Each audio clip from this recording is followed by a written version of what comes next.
носим още срама по челото. Синела от бича следи от теглото. Нека споменът лют от дни на позор да висне като облак в нашия кръгозор.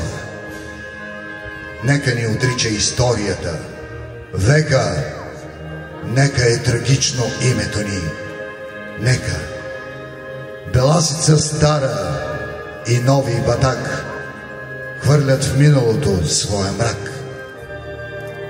Нека ни сочат с присмехи обидни, счупените окови и тирите стидни по врата ни още от хомота стара.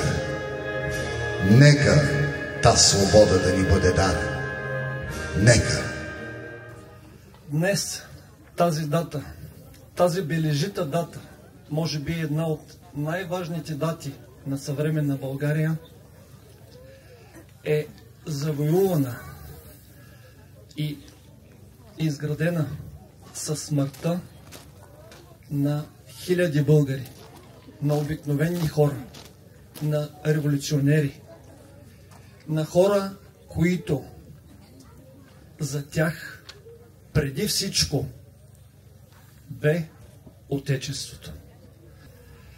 Днес тук, на това бележито място, на което се намираме, всъщност е мястото, от което и през което са минали войските на един славен генерал, полководеца генерал Гурко.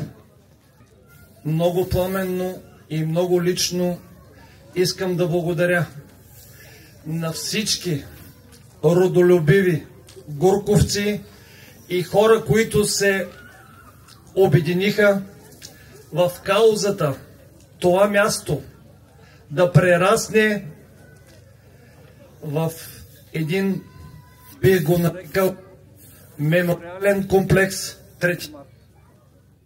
Само народ, който помни миналото си, има и бъдеще.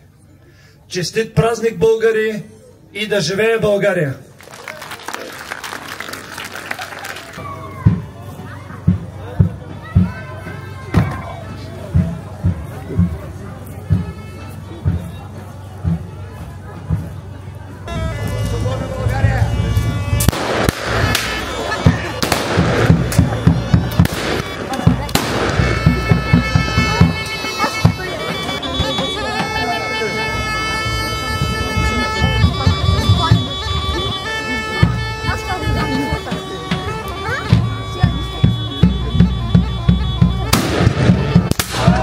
Да живее България!